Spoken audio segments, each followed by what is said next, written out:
Welcome to another edition of the Helliepod. And you know what's fun?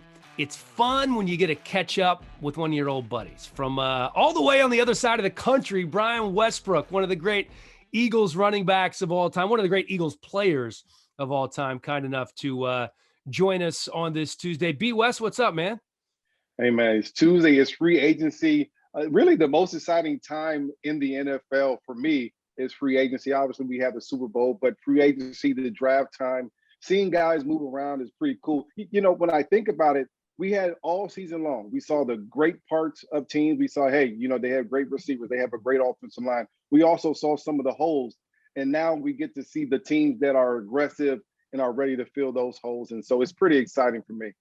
Well, all everybody wanted to talk about before free agency started, Brian, was how much less money teams were going to spend this year. Last year, teams entered the new league year with $1.3 billion to spend. This year, $420 million. So roughly a third of what they had last year to spend. But we have seen some big spenders early on the first couple of days of free agency, just 2 days in. And the Patriots, to me, are the headliners. They're the second biggest spenders all time behind the Dolphins last year in free agency. And this is very un-Patriot-like. We don't see Bill Belichick do this very often, but they are signing all kinds of pieces. Matthew Judon was the first big one. And now they have not one, but two tight ends, a couple of wide receivers. Has that been the biggest surprise to you so far? Well, I don't even know if it's a surprise. I mean, because when I think about it, and obviously this amount of spending, you're a little bit shocked by. But then when you think a little bit deeper, you're saying, okay, last year the Patriots, if you're Bill Belichick, a guy that's been around for a long time in the NFL, has a bunch of wins, a bunch of championships, 6 rings, you're saying, okay, last year was embarrassing. And they have to get better quickly. And he also mentioned, prior to the draft and really during the season, that they sold out to get that last Super Bowl. They did everything they could to make that work. And when that happens, usually you got to pay the cost. You got to pay the cost. In these last couple of years, they've paid the cost. They weren't very good. This year was the first opportunity where they had a bunch of holes on their team. We saw that throughout the season. And now they have money. Now they have the ability to go out and fill those holes. And when I look at it, I'm looking at Bill Belichick trying to rebuild a defense, trying to say, listen, I remember when back in 02 and 03 and 04, we were built on a tough, hard-nosed, physical defense, guys that can play a bunch of positions. I can move guys around and say, hey, this week we're running the 3-4. Next week we're running the 4-3. The week after that, we're going to be blitzing all the time. The next week we're not going to be blitzing. So he went out and got a bunch of guys that can do a bunch of different things, and he's building character. He's building that culture back in New England. So when I think about it, initially I was a little surprised, but afterwards, probably last night sometime, I'm saying, you know what? Bill Belichick has an idea. He knows what type of players that he needs, and he's gone out and tried to fulfill those roles. It's been pretty cool to watch. Well, you talk about the defense. I'm focused on the offense too, right? They only had 4 touchdown catches from wide receivers last year. They had a couple of young tight ends they had to play because they didn't have anybody else. So they go sign Jonnu Smith and Hunter Henry at tight end. They have Nelson Aguilar, who you're familiar with from his days with the Eagles, and Kendrick Bourne at wide receiver. They traded for Trent Brown last week to help stabilize the offensive line. They, of course, lost Joe Thuney, but that's a lot of new weapons. And then Cam Newton's back as well. Who knows if he's going to have any competition at that quarterback spot. So finally, Cam has some weapons. I'm going to be curious to see what he can do this year. But let's not forget what he didn't do last year. Yeah, he ran the ball, but he only had 8 touchdown passes. In this passing league, you can't win with just 8 touchdown passes. Do you anticipate seeing a different Cam than we saw last year, or do you feel like he is indeed on the back nine of his career? There's a couple of things about New England as a team, and offensively and defensively, really. You say they're going to be multiple. They're going to run the football. They're going to pass the football. They're going to do whatever is best in that particular game. That's something totally different than what Cam has done in Carolina throughout his entire season, his entire career. And you add in that he had COVID. You add in that he didn't have a lot of time in the offseason with the coronavirus and things like that going on. So when you look at it, all in all, it was a tough season for Cam. He didn't look like himself. He's coming off of surgery as well. So he had a lot of things against him. And he kind of just didn't look good all year, right? And so now year 2, You bring him back with Josh McDaniels. You give him some more weapons. You get him some offensive linemen. You get him some tight ends to throw the football to. Now you're saying, okay, offensively, we're going to run the football. We're going to be a threat every single time. We're going to play great defense.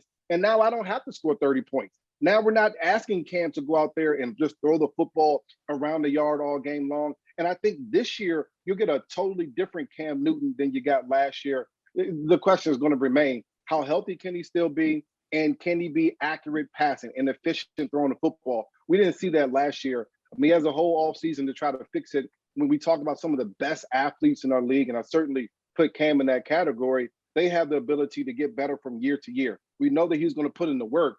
Now it's all about how much can he get better by the time September rolls around. I would never bet against Cam Newton because we've seen it time in and time again that he can get better. He just needs time and to be able to develop. And then I think he'll do that this offseason. Let's talk about a division that you're familiar with, the NFC East. You can see your Eagles jersey hanging there on the wall behind you.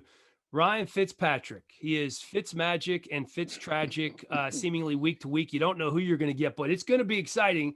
And I'm a DC guy as you are. Grew up in the DMV. Still love the burgundy and gold there. What did you think about that signing when you heard that he was going to end up in Washington on a one-year deal? Well, everybody on the NFC East, you better get your secondary ready. You better get your D-line ready because when Ryan Fitzpatrick is under center, he's going to be whipping around. He's going to throw the ball to his team, and it may be a touchdown. He may throw it to your team a little bit too. But whatever it is, it's going to be exciting.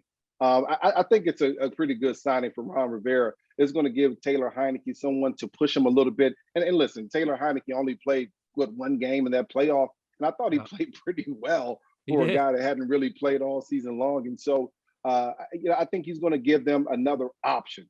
And at this point, when you have that type of defense that Washington has, you just need a guy that can go out there and get you some points. And I think Ryan Fitzpatrick is one of those guys. It's exciting football. It's a little dangerous from time to time. And I know Ron Rivera is not one of these guys that's going to tolerate turnovers, but he's also going to be very excited. The potential of Ryan Fitzpatrick kind of throwing the ball some sideline to sideline, up and down the football field. And listen, when you talk about teams, you need guys like Ryan Fitzpatrick that have been around. As you build a culture, as you build a character of your football team, you need guys that have been around, especially at that position for a long time in the NFL. Yeah, I think he's just a great team guy and a great addition to your locker room. Is he the second best quarterback in the division now? Dak is number one. We don't know who the Eagles. We think the Eagles are going to go with Jalen Hurts, and we know what's going on in New York. So he probably is the second best quarterback in the division. Which this division has this past year just didn't look very good. Hasn't looked like the NFC East of old. And so it's not really saying that much to say that he's the second best. But at the same time, we'll see how this division kind of shakes up. I'm interested to see how much better the Giants can be.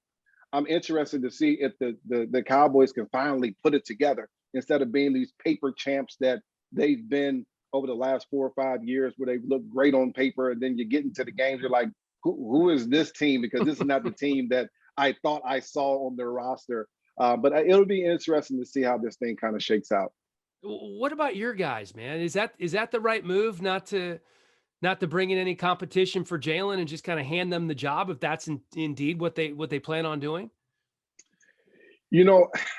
I was thinking about this thing, and I don't know that it's an apples to apples comparison, but I started to feel like, what just happened in New England. We're talking about they struggled for the last couple of years. Then they go out and they struggled only because they went all out for that last championship. They went all out. They tried to make it all work. They knew that their time with Tom Brady was coming to an end. So they did everything they could to make it work. And, they paid the price. These last 2 years, they paid the price. Not a lot of money in salary cap, not a lot of talent on that team. And for the Eagles, when they won a Super Bowl in 2017, they went all out to make that happen. And, they played, they did okay these last couple of years. But, last year, 4-11-1, that's just not good enough to even come close. And so now I feel like they're in a situation where they're paying the piper a little bit. They're paying for all those contracts, those bad drafts, those bad contracts that they've kind of signed guys up to. And this year is going to be tough for them.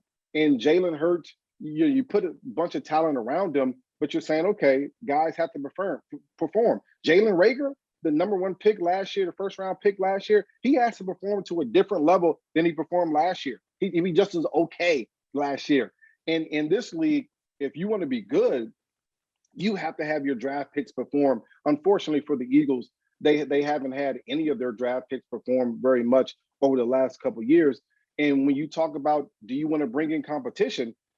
Jeffrey Lurie, the owner, said, listen, Jalen Hurts is our guy. We're going to move forward, putting pieces around him. It doesn't seem like they're going to put any competition in place at all. And I think they kind of got a sour taste in their mouth from the competition word at the quarterback position from last season when Carson Wentz was there as their franchise guy.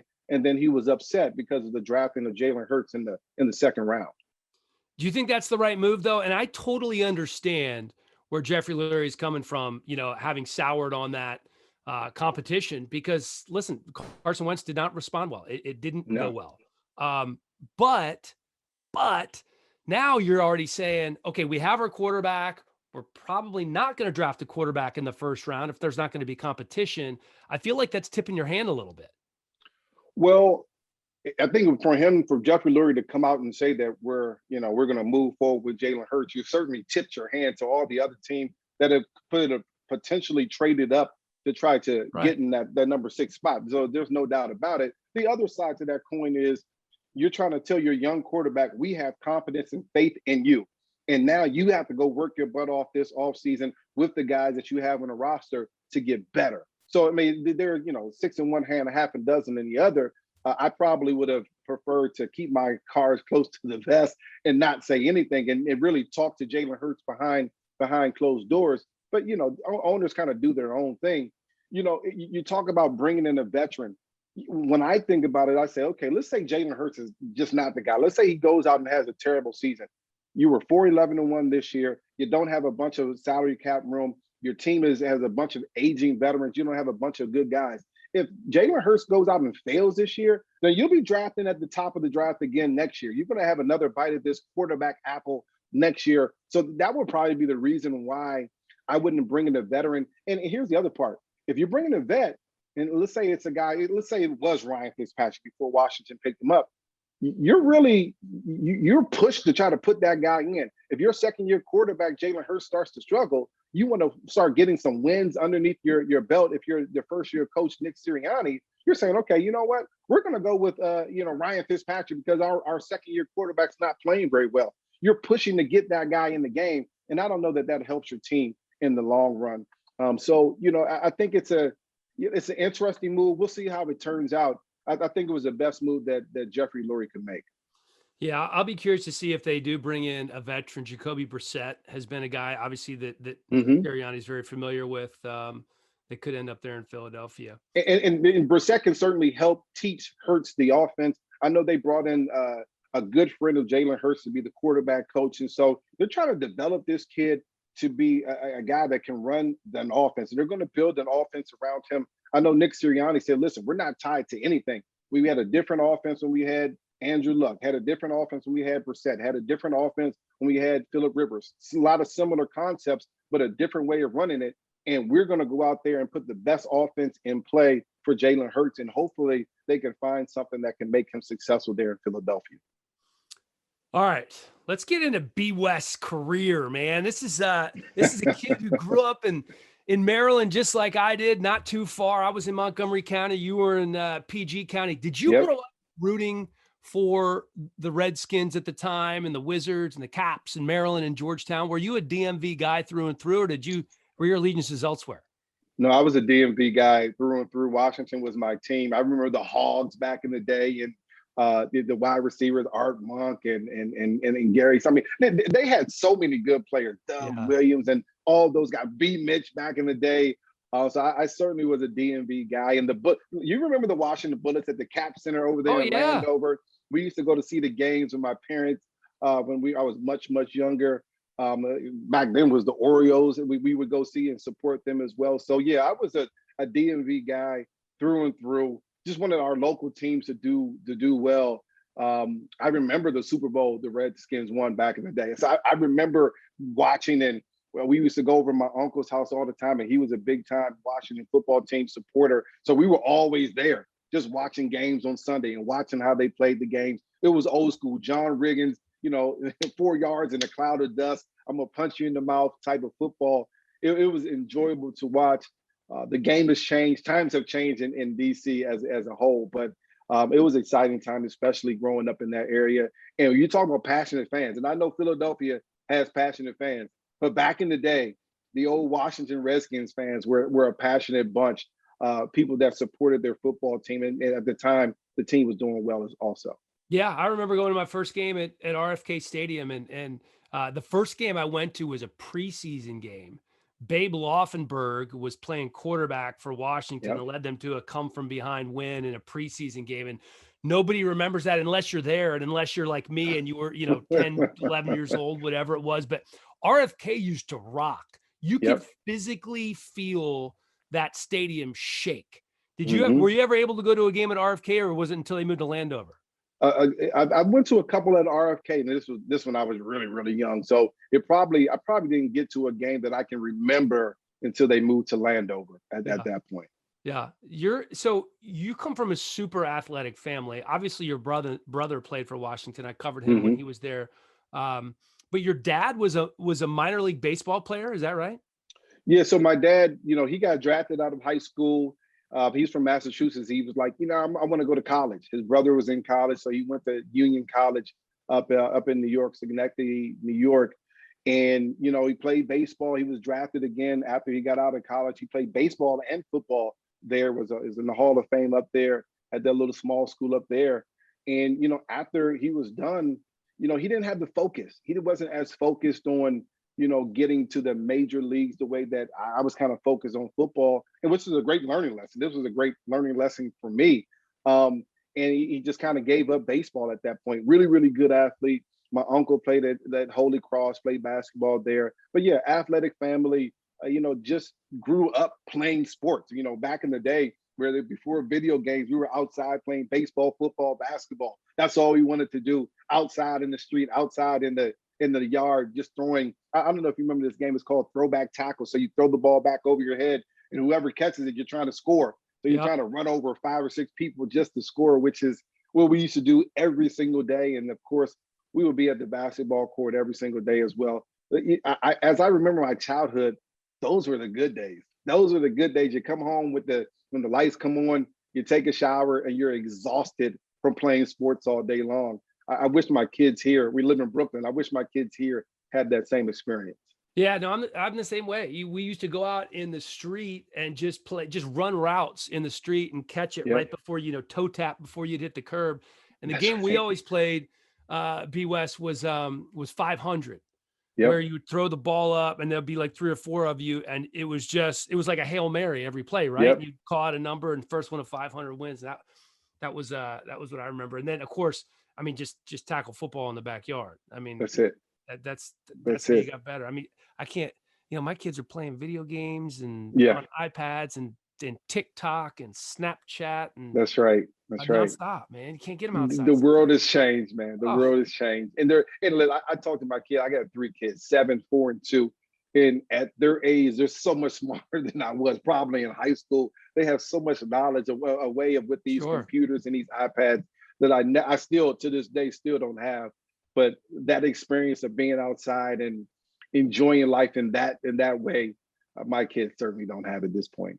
Well, so let me take you back a little bit. You were in Fort Washington, right? That was your hometown? Yep. Okay, so you ended up going to Dematha, which as a kid who went to Magruder High School, down the road, I used to look at you guys at Dematha and be like, man, that is awesome. Because for those of you who are listening and aren't familiar, with the DC area, Dematha is a powerhouse. It's one of the great sports programs in the country, known primarily for basketball. The program was built by Morgan Wooten, but they also crank out Division I football prospects as well. And it's in the Catholic League there in DC. There's awesome competition just down the road from the University of Maryland. And it's been a great program for a long time. Did you play hoops there too? I did. So yeah, I was a 3-year varsity player there for Morgan Wooten. Played football there. I made the baseball team, but I quit like a crazy man my freshman year. I wish I'm seeing some of these baseball contracts, and I'm like, what are you doing? You had to be crazy. But when you're young, you're not thinking about that. You're 14 years old. You're thinking about, hanging out with your friends and doing different things like that. And so, yeah, I was able to play football and basketball. It's funny because, I grew up in Fort Washington playing Boys and Girls Club there. Great Boys and Girls Club program. Allentown Boys and Girls Club was the name of it. And I was really, really good. And then I go to Dematha, which is, 30 minutes away in Hyattsville, Maryland. Right down the street from the University of Maryland. In my freshman year, I went from being an All-American in Boys Club to a guy that couldn't even get on the field my freshman year. I played 0 plays my freshman year. Wow. I dressed for every game. I'm laughing about it now. I was crying about it at that point. But we had red, white, and blue uniforms. So our base color was white. And so we would go to muddy, rain-soaked games. And after the game, I would have not one drop of mud on me, nothing. I was sat on the sideline and watched football all season long. And it really, truly, to this day, was one of the most humbling experiences in my life. It also taught me that there's always better competition out there than you. There's always guys that are better, and you got to work just that much harder to be able to be on that level. And so it taught me a valuable lesson. And along the way, I learned that lesson, and I put in a lot of work since then. But it was a valuable lesson. And you're right, Dematha is one of the best schools in the country. One of the schools that has just great band program, has a great academic program, great basketball program. Morgan Wooten is the winningest high school coach in the history of high school basketball. And Bill McGregor was our football coach, a coach that you talk about just cranking out, players. Chase Young went to Dematha. Just great players that have played there. The up and down, in all big schools, little schools, in the NFL as well. It's just a place for me that I could kind of hone my skill, a place where I learned a lot, which I needed at that time. Who were some of the guys? Did you play with Forte and Bogans? Was that your era there? Yeah. So my senior year, Joe Forte and Keith Bogans, they were sophomores my senior year. So they're a couple of years younger than me. Now you got to think. Forte was the number 2 player in the country, ended up going to North Carolina. He was a player of the year this last year there. Keith Bogans was number 1 player in the country at the time. Ended up going to Kentucky, was the SEC player of the year his last couple of years there. Bogans ended up playing in the NBA something crazy, 13, 14 years. Kind of bounced around, never was that man, the guy, but he always was there, played a bunch of defense, which I'm shocked because he never played defensively in high school. He was there to score. That was it. I was there to play defense. He was there to score. And Forte played a little bit overseas, but just really good players. We had another guy that played on our basketball team and football team named John Day Owens, ended up going to Notre Dame, played in the league for 5 or 6 years as well. So we had a talented roster. And, in that league, you talk about the WCAC, the Catholic League that we played in, some of the best competition in the country, one of the best Catholic leagues in the country, just a bunch of guys that were athletic, that wanted to just get the best out of each other. So we played against each other in the summer league. We played against each other in AAU. And then during the school season, we played against each other as well. Very competitive, and it's just great sports, great high school sports down in that area. Oh, it's amazing. I remember when I was at the NBC station in Washington, I called Mike Jones, who as you know, is the coach who replaced Morgan. Yep. Great coach. And wanted to come out and do a story on the basketball team. And there was a kid at the time who had committed to my alma mater, the University of Tennessee. His name was Josh Selby, I believe. Yep. And Shelby or Selby. And it's Selby. Yep. It was Selby, yeah. And so I came out and he wasn't at practice that day. And so Mike said, hey, there's this other really good story that you might want to check out. And it turned out it was Quinn Cook and Victor Oladipo and their friendship that they had since before their Dematha days. Quinn's father had passed away. Victor was a good player. And I'm like, oh, that's cool. Also on that team was Jeremy Grant and Jerry Grant. They had 4 NBA guys on one team. It was insanity. Crazy. I mean, just the amount of talent on that. And I remember watching those kids. I mean, they're much, much younger than me. I remember watching them, and you're just amazed at how far athleticism has come since I was there. And it wasn't much longer after me, maybe 10 years after me, just how much further athleticism has come. The things that they were doing in high school, when I was in high school, we weren't even thinking about that. We were watching NBA guys do that. But Mike Jones was able to get the best out of those guys. But again, they were all in a great program. Mike Jones taught those kids, who was a coach with the USA team. Mike Jones was a great player. When I was in high school, Mike Jones was in college. So I remember watching him play in college, and he was a dominant player at Old Dominion in college. And so it was just a great time. And, the saying is that iron sharpens iron. And when you're on those types of teams and you're practicing head to head against each other every single day, you just get better and better and better. And I watched those young guys get better every time that I went down there to see them play. It's just amazing to see the amount of talent that Dematha puts out. So I'm, everybody probably knows this story, but you ended up going to Villanova. Mm-hmm. I think you tore your ACL midway through your senior year at Dematha, right? Yeah. So in 1996, I was my junior year going into my senior. It was the summertime. In the senior year is the most important year of high school for a lot of guys. You're making your highlight film. You're trying to figure out how to get colleges interested in you. And really, I had a really good junior year, one of the best juniors in the country, being recruited by all the schools in the country. And that summer, 1996, I'll never forget it. We're practicing. I'm backpedaling, and I step in a gopher hole and tear my ACL. And at that point, this is in 96, the ACL injury was like a year-long recovery. And all those schools that potentially wanted you were like, nah, we don't want to injure a guy. We can go recruit somebody else that's not injured, and we don't want you. And so all those schools that had me, I had boxes and boxes of letters, handwritten letters from every coach in the country. They were like, yeah, we're not interested anymore. That dried up really quickly. And what ended up happening, I played 4 or 5 games my senior year on a torn ACL. I went in and they tried to scope it. It was probably 60% torn. They go in and try to scope it, and they do. I wear a knee brace to play 4 or 5 games. And then I try to string together a highlight tape. Usually your highlight tape is 10 minutes long. Mine is like 2. I had maybe 2 minutes long. And I'm putting different angles of the same play to make it look different. That's how bad it was. And up to that point, University of Maryland had offered me a scholarship. And now this is not the University of Maryland that we see today. They were a bad program at that point. They just weren't very good. Villanova University and University of Richmond offered me scholarships. A couple of my good friends were running backs at the University of Richmond. Some of my best friends to today were headed to Richmond, and I wanted to go there, but I just didn't see any time on the field for me there because they had so many talented players there. And so I was kind of left to Villanova. And so still playing basketball, I go into Morgan Wooten's office. He said, listen, Villanova is coming to see you play today. I think they're going to offer you a scholarship.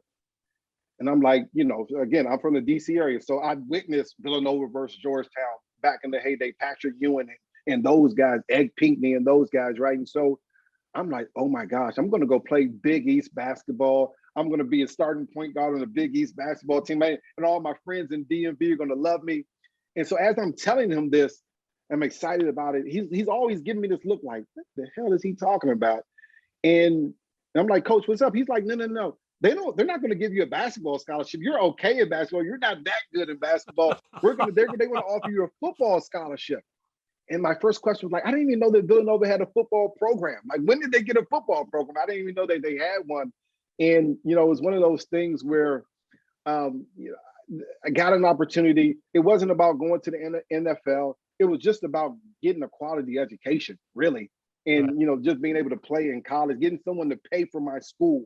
And they gave me a scholarship. I go there and try to make the most of it. That was my whole purpose in college. They'll find a way to get a job, network, and find a way to get a job after school. And that was my thought process heading to Villanova. So you get there, and I don't think you played a ton as a freshman. I mean, you weren't sitting the whole time like you did as a freshman at Dematha, but you didn't play a ton, did you? Yeah, we were the number 1 team in the nation for about, we were one day below football. So we were number 1 team in the nation for about 8-9 weeks. At the beginning, I played a little bit. Towards the end, I was basically starting. I wasn't starting the game, but I played a majority of the game my freshman year. So things worked out well towards the end my freshman year at Villanova, yeah. And then I think it's that sophomore season. I believe it was the opener for you guys where you played Pitt and you just torched them. You had like 428 all-purpose yards, and then all of a sudden you're on everybody's radar. Was that am I remembering Yeah, accurately? yeah. You know what's funny? So when you go to one AA school, especially after the experience that I experienced with the torn ACL and all the other schools saying we don't want you anymore, now you have this chip on your shoulder. Now you're hungry. You're hunting that opportunity to go out there and play against the best competition. And so, when we put Pitt on the schedule for the next season, now everyone in one AA thought that they should be going to a big school. Everybody thought that they should be going to Florida State and Oklahoma and Florida. And so, which probably wasn't true for any of us, really. None of us probably were good enough. And so, but they put Pitt on our schedule. We're like, we're going to go up to Pittsburgh. We're going to beat them.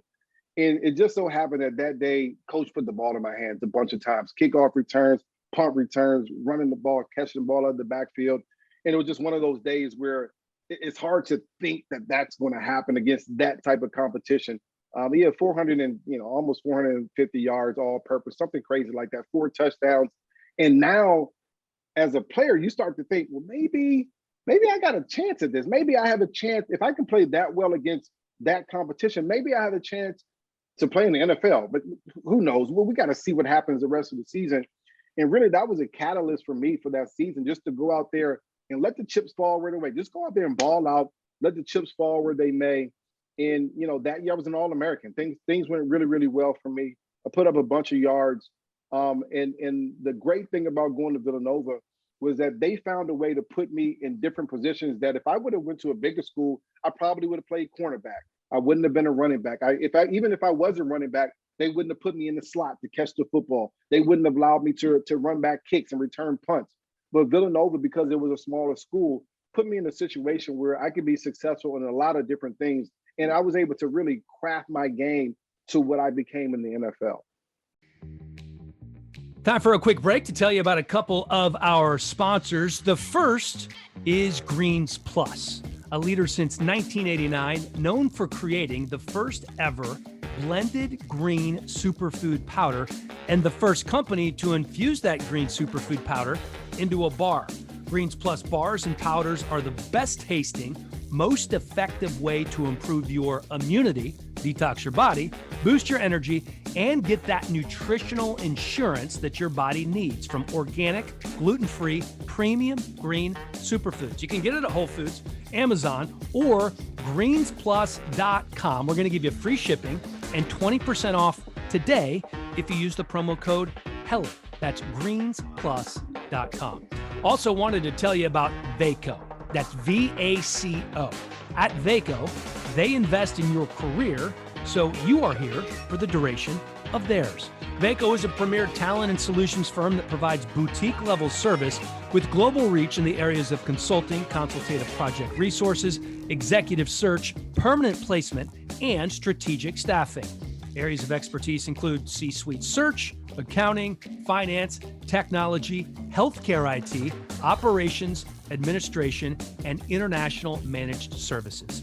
Founded by my good buddy Brian Waller and a couple of his friends. In 2002, Vaco has grown to serve over 40 markets across the globe. They have 1,000 employees, 5,000 consultants, and $750 million in revenue. Check them out at vaco.com. That's VACO.com for more info on how Vaco connects people to their dream jobs and helps leading companies find talent to grow their businesses. You had not one, but 2,000 seasons, 1,000 yards rushing, 1,000 yards receiving. You were Marshall Faulk, Roger Craig. You were all that and more on the Division I AA level. You did have to sit out a year, for another ACL surgery. Yeah. But then you came back stronger than ever. You played really well. And in 2002, 3rd round pick of the Eagles, the first Villanova player drafted since Howie Long in 1981. That's crazy. Yeah, well, Villanova wasn't a football school. Villanova really was a basketball school. And I think right after Howie graduated around that time, we dropped the program. So Villanova got rid of football. And their head coach, the guy that was there when I was there, Andy Talley, brought the program back, I want to say 84, 85.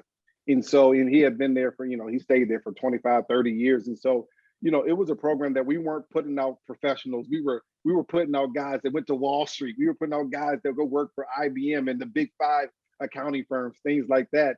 I got lucky because throughout my time at Villanova, I won a bunch of awards. And what ends up happening is that you go on these banquet circuits. And so while on those circuits, because we're right there in Philadelphia, I would see Andy Reid all the time, Donovan, and Andy Reid.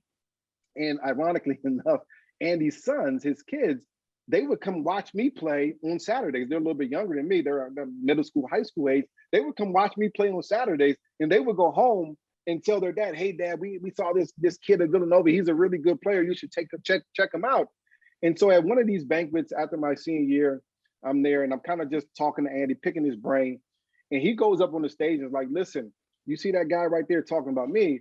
We're going to draft that kid." And I'm like, "Excuse me? Like, what round? He said that at the banquet? He said that at the banquet. Now, you go to these things, and because I know Andy, I didn't think at that time that he was really being truthful. I just kind of thought he was just saying that to be, a nice gesture to me. Right. But it just kind of worked out well. They brought me in for a workout, which went just terribly. John Harbaugh was a special teams coach there.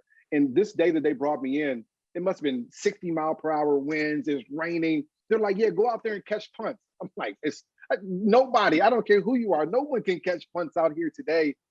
So it ended up with him just throwing the ball up to me, and I'm just catching it 10 yards in the air. AJ Feeley's throwing me the ball. And little did I know at the time, Andy Reid, before we walk out there, we're running routes and stuff. Andy Reid tells AJ Feeley, "Listen, don't throw him any good balls. Throw him all bad balls, high balls, low balls." At the time, I'm like, I don't know how this kid is in the NFL because he can't throw very well. Like, he's not good at throwing the football. And come to find out, I talked to AJ after I got drafted, and he was like, "Yeah, Andy told me to throw you all bad balls." Luckily for me, I was able to catch him, and Andy saw a spot for me on his team, and I was able to help him out a little bit. That's hilarious. Well, I probably made you feel better when AJ finally told you that, right? Yeah, I did. I was wondering. I said, my college quarterback is better than this kid right here. I tell you that. But it was a good experience. So you knew Andy a little bit before you got drafted, and the Eagles are coming off a division title, back-to-back 11-win seasons. McNabb was already established a quarterback, and you enter our running back room, I believe, with Deuce Staley, Correll Buckhalter, Dorsey Levens, and B-Mitch, Brian Mitchell, one of the all-time great special teams players, a guy that, listen, we talk about growing up a Washington football team fan. We both watched him and loved watching him play. What was that like walking into that running back room? So when I came into the league, it was, back I feel like one of these old guys. Back in the day when the NFL was like real football, and but it was back in the day where, the guys in the locker room, they ruled the team. And Andy allowed the guys in the locker room to run things. And so you walk in, you got B-Mitch that has been in the league. I literally watched B-Mitch play when I was growing up. So I was in awe of him immediately when I walked in. Dorsey Levin, I watched him win Super Bowl out there in Green Bay. Deuce Staley, from my time in Philadelphia, everybody loved Deuce. Hardworking, hard-nosed football player, would do anything. He will run, he will block, he'll catch the ball out of the backfield, do anything for your football team. Correll Buckhalter was coming off an amazing rookie season there in Philadelphia. And I don't know if you remember this guy.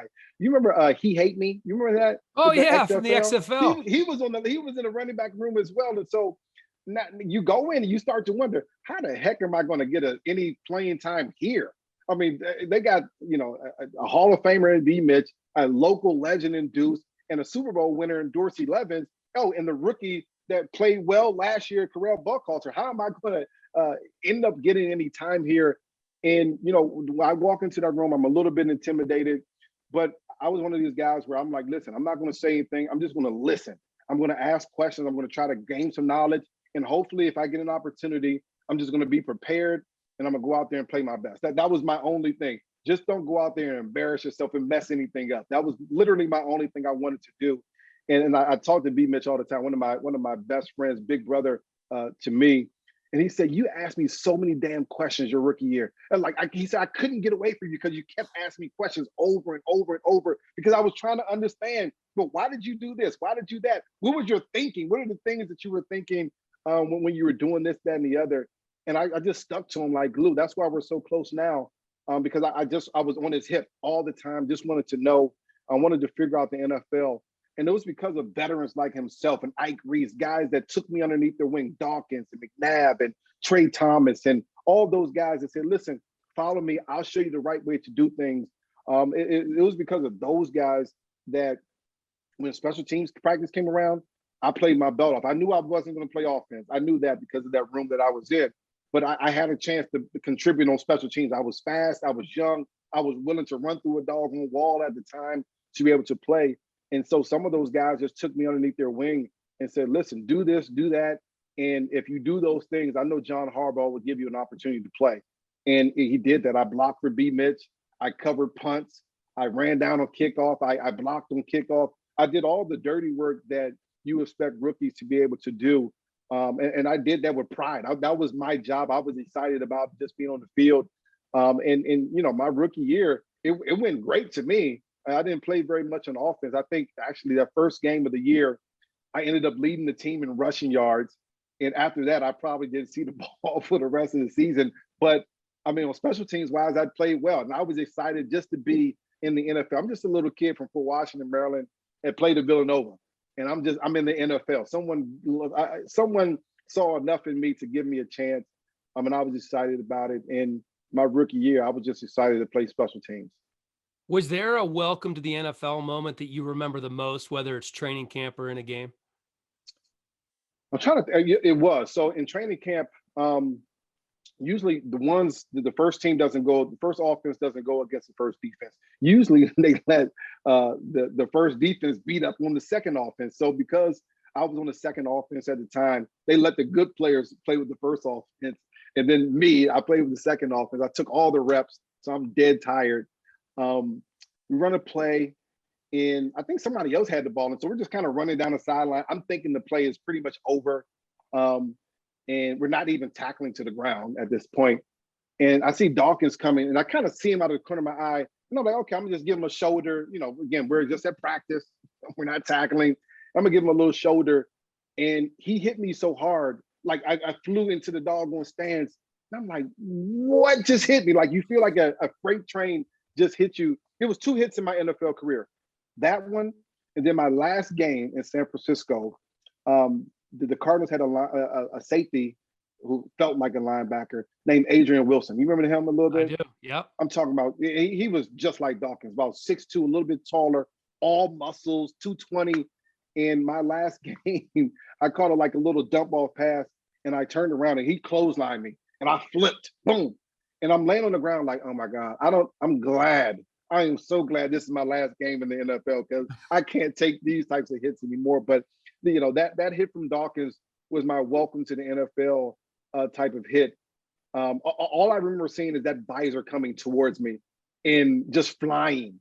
That was one of the hardest hits, if not the hardest hit that I ever took in the NFL. When you got there, I'm assuming there's not a lot of media covering Villanova football. Was that pretty eye-opening for you to come into the locker room, you know, open locker room after practice when the media's in there, and all of a sudden there's that scrum of, you know, 30 people deep around, you know, Donovan or whoever else was in the locker room in terms of the star players? How did you handle the media early on? Well, it was kind of shocking to see the amount of people that were interested in the team. And, you know, you get that amount of people because people are interested in good football teams. At the time, we went to the NFC Championship game my rookie year. We were a good football team. We had enough talent. You know, we ended up losing to Tampa Bay. They ended up beating Oakland in the Super Bowl. In my mind, still, if we could win that doggone game against Tampa Bay, the last game in the bet, I would have a Super Bowl ring my rookie year. That's what you always think. So it wasn't a bit of an adjustment. But again, my rookie year, nobody had a reason to talk to me. So they weren't worried about me at all as far as the media. I would go in the locker room, do my thing, change my clothes, and I would be out. I would be off to meetings, you know, so I didn't really have to worry about that too much at all. But it was a big time shock to see the amount of media and the amount of coverage that the guys were getting. But again, that's what happens when you have a good football team. I mean, you know, people want to cover your team. People want to understand what's going on inside their locker room. And that was really my first time and I would hear Andy Reid say this all the time. He would say, listen, these media people, they're not here to help us. They're here to divide us. They're here to, to take us from us versus the world mentality. Any type of story, they may be patting you in the back, but they're also trying to drive a wedge between teammates. That was my thought process. I'm listening to every word Andy Reid said, and I kind of adapted that. I'm like, it's us against the media. And that, of course, over the course of my career, that probably wasn't the right way to look at it. But as a coach, that's what you want. That's what you want your team to think. You want your team to think it's us 53 guys, and we don't want anything to come in between us. We want to keep everything inside of the building.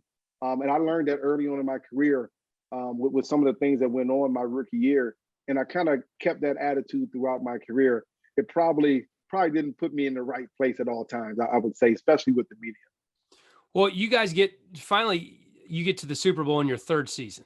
Mm-hmm. First Super Bowl appearance for the Eagles in 25 years. It's Jacksonville. It's the Patriots. I was there. I'll tell you what I remember most about that week was just how cold it was.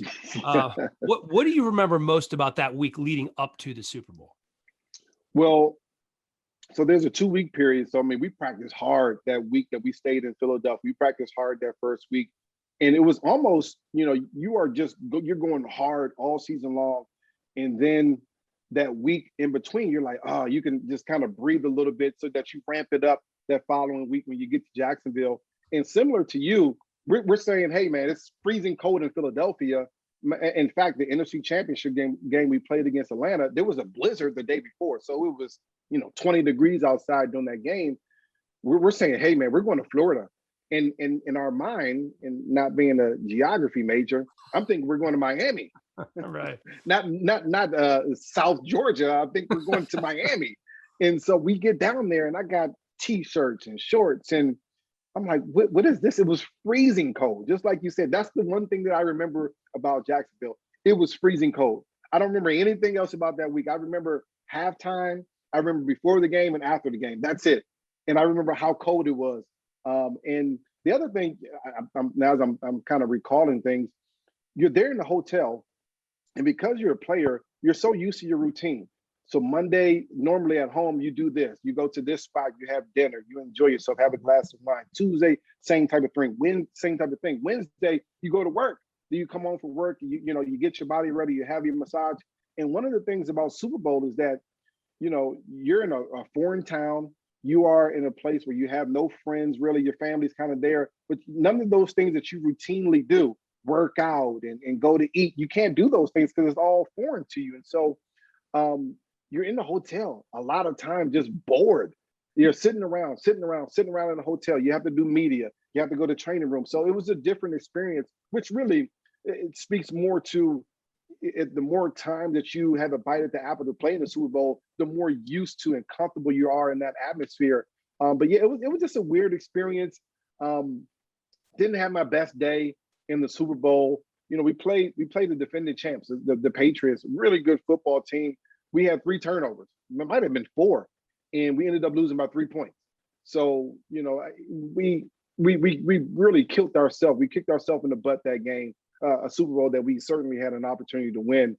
But, you came up on the short end of the stick. And that it's weird how small things like that can change the course of your career. Because we thought, hey, man, we were one of the best teams in the NFL before we got to the Super Bowl. We finally get there. We lose. We think we're going to go right back the next year. And the next year we were 6-10. T.O. gets kicked off the team in the middle of the year. Things change very, very quickly in the NFL. But yeah, Jacksonville wasn't a very good experience for us at all.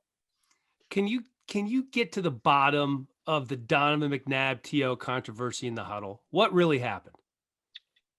Oh, in the huddle, I mean, I think, are you talking about during the season? No, I'm talking about the Super Bowl. I'm talking about when T.O. said Donovan threw up because he was hungover in the huddle during the game.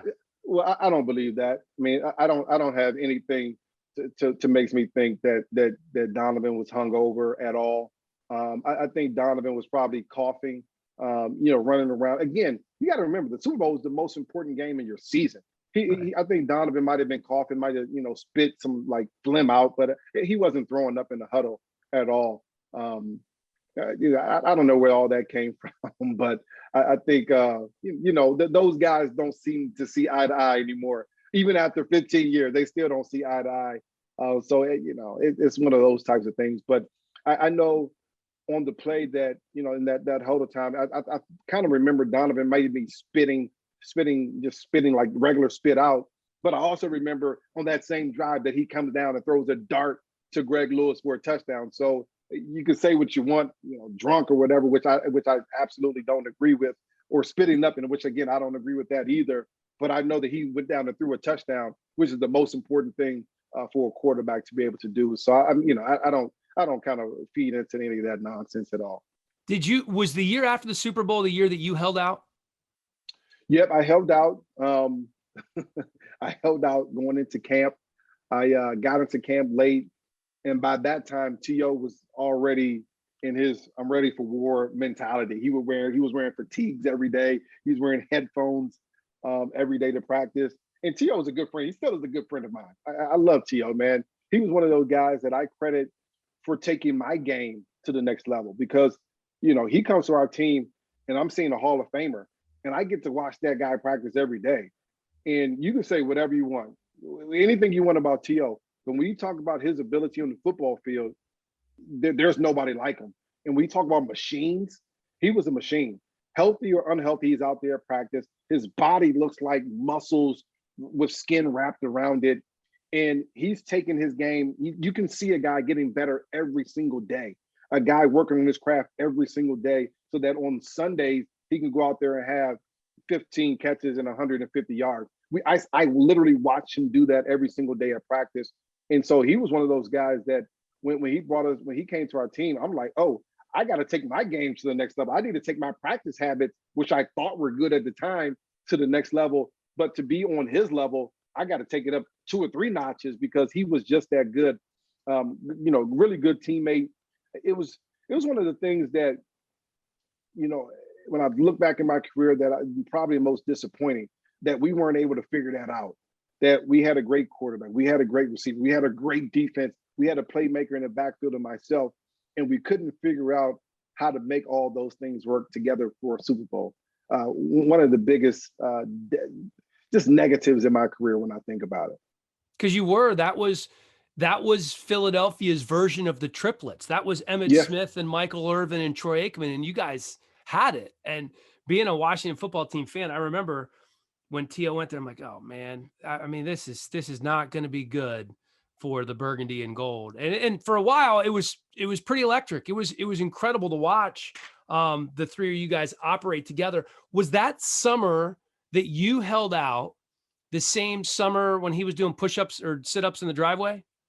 Yeah, it was. So I get to camp, we start working out, things like that. And Andy and T.O. weren't seeing eye to eye. T.O. wasn't talking to any of the coaches. He was upset with the coaches. And I just kind of vaguely remember T.O. and Andy getting in a yellow match, a screaming match, right there in our locker room area at training camp. And that afternoon, Andy was like, yo, he told the team, T.O.'s gone. He's going back to Philly. Maybe he'll rejoin us later. And then we get back to the dorms. We turn on the news, and T.O.'s doing sit-ups and push-ups, crunches, delivering pizzas, all types of crazy stuff in his driveway. And now we're watching a saga. Remember the thing I told you about the medium I learned my rookie year. Now we're seeing how that media actually works. Now, listen, for whatever happened, the media wasn't necessarily the cause of this, but they certainly, now they got to ask us. Now we got to answer the question like, hey, what's up with T.O.? What's the beef about? What's the problem? And so as a teammate, we're left to answer for questions that I literally had no answers for. I don't know why, when, where. I don't know any of these things. And we're kind of watching this soap opera unfold on TV.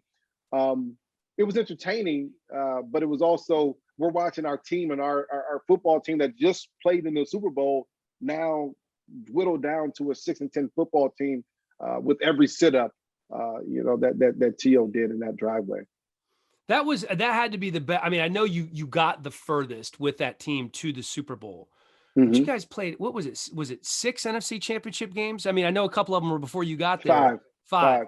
I mean, it was a ridiculous run. Was that the best team on both sides of the ball, the Super Bowl team in your time there? Or do you think one of those other NFC championship teams might have been better, just didn't get as far? Well, talent-wise, that was the best team. That Super Bowl year, we played 16 games. As starters, we probably only played in 13. Of those 13 games, when you talk about a full game, 4 quarters, we might have played in 8 or 9 full quarters, full games. So the other 4 or 5 games, we're playing, 3 quarters because we were blowing teams out. Offensively, we were just that dominant. We were putting up a bunch of points. Defensively, Dawkins and Leto and Sheldon and Hugh. We just had talent across the line on both sides of the ball. And so we were just dominant. We were putting up a bunch of points. The starters just didn't have to play a bunch. We were probably the most well-rested team in the NFL. It's just unfortunate that we couldn't keep it together for longer than a season. So you wrap up your Philly career in 2009, and I believe that was the last season for you and Donovan, right? Did you get me traded? And Donovan. Yep. You got traded to Washington. And yeah, we Dawkins left the year before, and then we had one more year. And me and Donovan got traded the next season. Yeah. And so I got released. Donovan got traded. You're end up in San Francisco. Did you know that was going to be your last year? Well, after I got released, I was kind of playing the game where I was working out, but I wasn't going too hard. I didn't know if I was going to play again. I didn't know if I was going to get another opportunity because I had been injured that last year in Philadelphia. And so I was kind of, working out, but also doing a lot of stuff on my horse farm there in Maryland. And I was on the farm and my agent called me. He's like, "Hey man, would you ever go out to San Francisco?" I was like, "For what?" He's like, "To play for the 49ers. I was like, "Yeah, absolutely. I would love to go play in San Francisco." And so they flew me out. They had a guy, I can't remember his name now, one of the running backs, he retired in the middle of preseason. He was like, "Yeah, I'm done." They played a preseason game. He said he wasn't coming back to practice. And so they fly me out there. I talked to Mike Singletary, who's the head coach there. A good friend of mine, Takeo Spikes, was on that team. And he was like, "Man, this is a great place to play. The players are great. It's a great team, great city." And he kind of sold me on it. And they offered me a contract. And I was like, "Cool, I'm staying." And so I went out there and I just ended up staying and playing for Coach Singletary. It was an interesting ride. And, he ended up getting fired in the middle of the season. It was an interesting season for me out there in San Francisco. Glenn Coffey was the running back's name. Glenn Coffey, that's right. Yeah. I was looking at that roster in San Francisco, and first of all, you guys were not a very good team, but you had tons of talent. Offensively, you had Alex Smith, you had Frank Gore, Delaney Walker, Ted Ginn, Crabtree, Vernon Davis. And then Takeo was a little, I love Takeo, know Takeo a little bit. I've known him for a few years. He was a little long in the tooth, right? He was an older vet. He was 34, but Patrick Willis, and you guys had some playmakers on D too. I couldn't believe that team wasn't better. We had some, listen, the 49ers went to the Super Bowl 2 years later. Yeah. With basically the same team. You're right. That was the reason why I went out there. I remember playing against that team and like, oh, they got some talent. The issue was that, we weren't a very good, very well coached football team. Was a big part, and that's why Singletary ended up getting fired. But yeah, we had a bunch of talent on that team, and it's like a corporation that just has a lot of smart people, individually smart people that can get it done. That just were talented. We had that, but we didn't have the right CEO. And I love Mike Singletary, one of the best inspirational guys that I've been around. But there's more than inspiration to being the head coach. You gotta manage the weight room. You gotta manage the travel. You gotta manage the meetings. There's so many small things that I don't know that he was prepared at the time to handle as far as a head coach. But you're talking about a man. He was one of the best men that I've been around in my days in the NFL. He just wasn't prepared as a head coach at that time.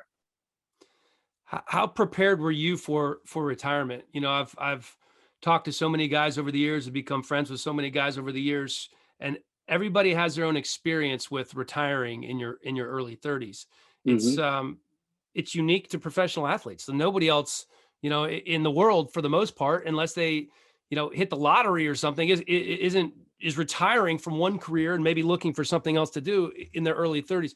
What was that transition like for you to go from, millionaire athlete to holy cow, I have nothing to do today. I have to figure out what I'm doing in my life. Yeah, yeah. So for me, for some athletes, the game is literally taken away from you, snatched away. No one wants you. I had another opportunity to go play that next year after San Francisco in Cleveland. And I told Pat Shermer, who was the head coach there at the time, Pat, I'm not coming to Cleveland. I didn't think they were very good. And I didn't have any football left in my body. And over the course of the last couple of years in the NFL, I knew it was coming to an end. I felt it. My body felt it. I mean, after a game, when you're young, you're recovered. Sunday, you have a game. By Tuesday, you're 100% again. Towards the end in Philadelphia, I wasn't recovered until Friday. In San Francisco, by the end, I was recovering Saturday morning. Like, oh, okay, good. I feel good. I can go do a walkthrough now. And so I knew the end for me was coming it was very, very near. So the writing was on the wall in my mind. So I had already started contemplating, what do you want to do next? What's the next thing you want to do?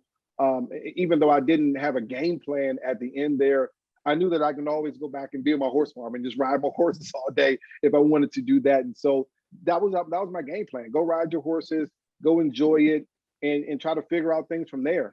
For a lot of guys, the transition is tough because football has been a part of your life for pretty much the majority of your life. That's who you are as a person. And for me, I didn't necessarily feel that football was who I was as a person. Now, of course, I played the game. I played it at a high level, but I always felt that football would play a small part in my life. I'm going to play football in my 20s and to my early 30s. And then there's going to be a next part. Hopefully I'll find a wife. Hopefully I'll find, I have some kids. Hopefully I'll learn how to be a dad like my dad was to me and play stick ball in the yard and throw the football with my kids.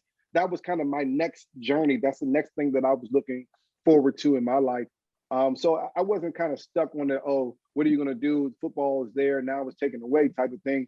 I was looking for the next moment in my life, the next thing to happen for me.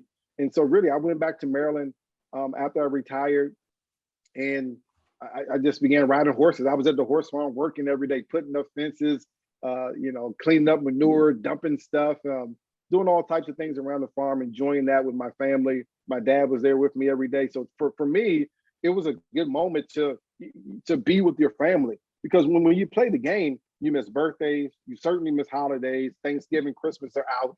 Mother's Day, you're in mini camps. I mean, you miss so many different things that you don't realize until you're done with the game.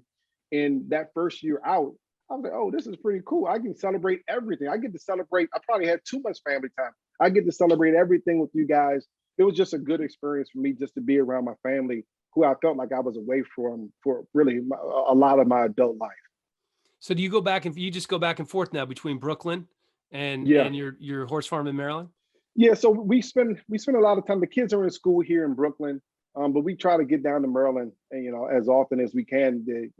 Unfortunately, with coronavirus, everybody, we pray for all the families and things like that, for the sick people. The good thing for us is that we were able to get out of Brooklyn and spend almost all, from March 2020 until September of 2020 in Maryland.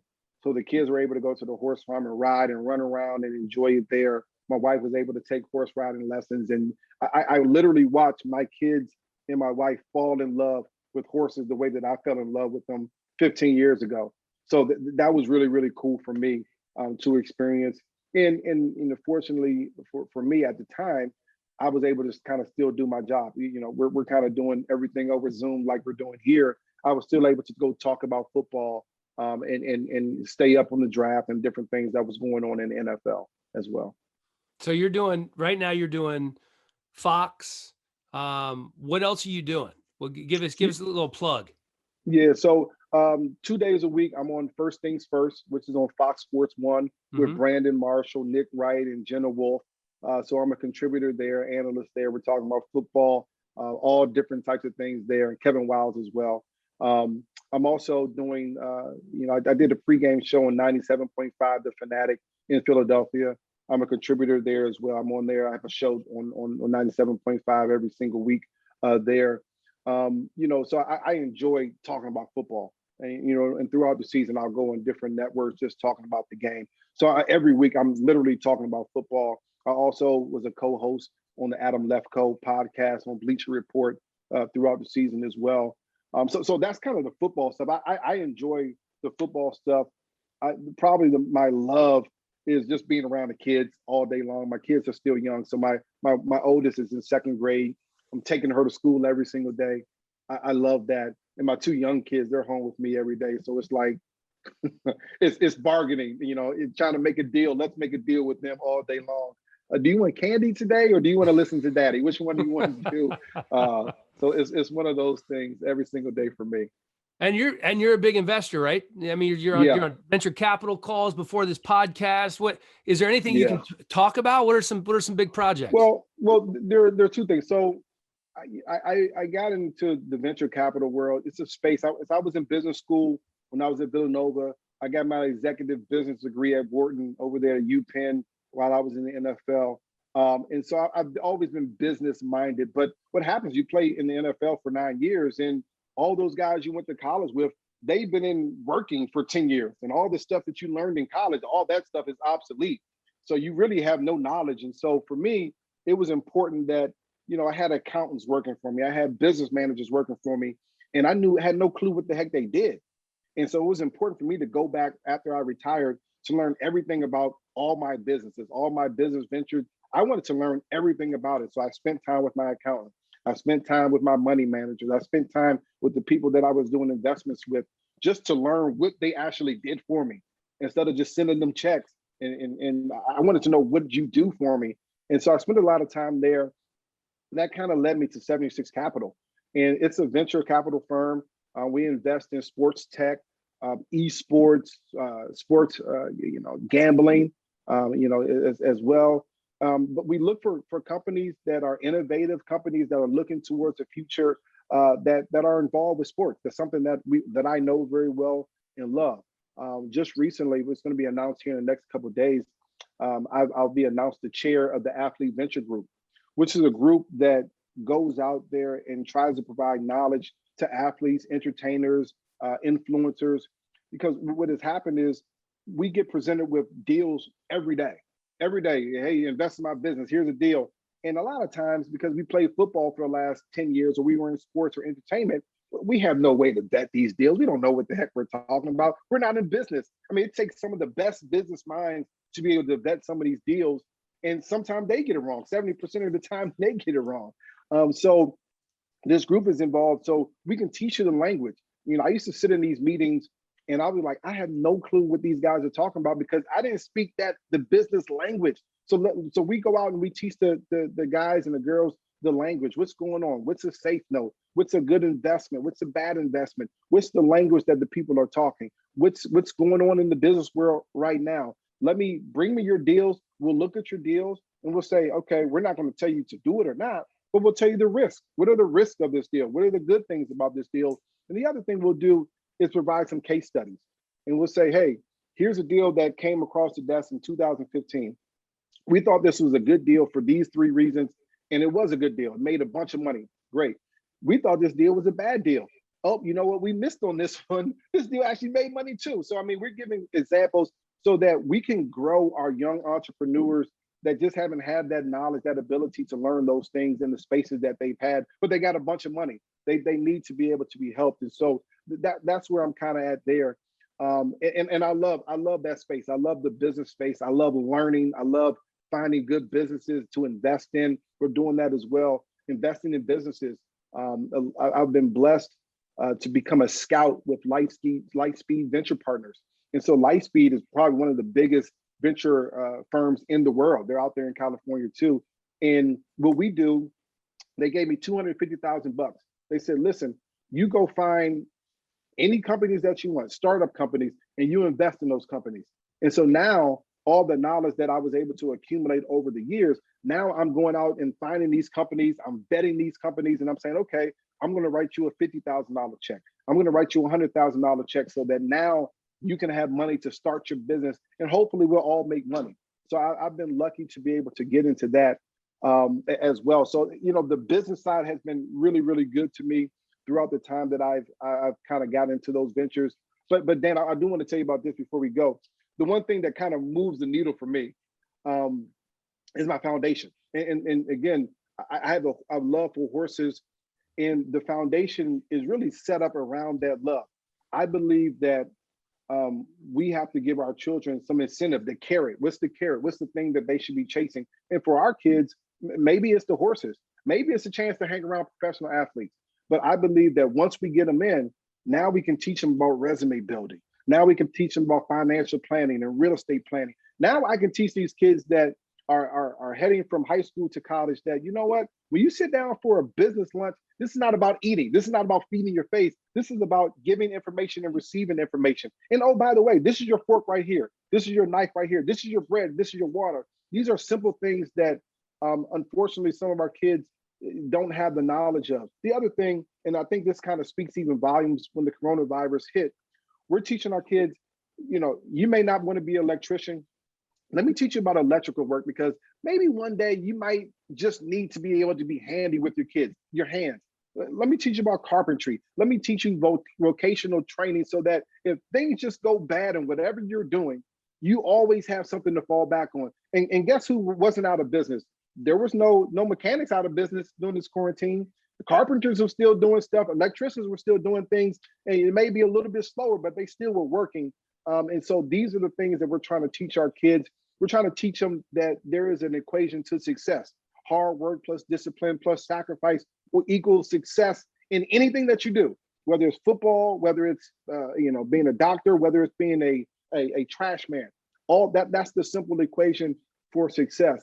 Unfortunately, a lot of our kids have the idea that if you make $1 million, you're successful. And I'm teaching them, like, listen, you can make $1 million and be unsuccessful. All you have to do is spend $1,001,000. You do that, right. You're unsuccessful. But if you make $50,000, you pay all your bills, you save $5,000, you're a success. Try to be that. Don't try to be this famous football player. That's rare. That's not going to happen for a lot of us. But if you can find a way to carve out a living and make yourself happy for yourself and your family, that's a success in our eyes. And that's what we're trying to teach these kids through our foundation. What's the name of the foundation, B. West? The Brian Westbrook Foundation. Yep. Okay. Brian Westbrook Foundation. So we try to keep it simple so that everyone can remember it. Well, especially for dummies like me. I mean, if Brian Westbrook, B. West, I'll remember that, baby. There you go. Hey, man, I appreciate the time. I kept you longer than I anticipated, but you're just so good. So many great stories. Everybody check out the Brian Westbrook Foundation. One of my favorite guys that I've ever worked with. We miss you on the Fantasy Zone, buddy. That was, man, those trips to New York, hanging out with you up there in that studio with the chef. Those were good times. That was so fun, man. Oh, yeah. That was good times. We'll talk to you soon, buddy. Thanks so much for coming on. All right. Thanks so much, Dan. Talk soon.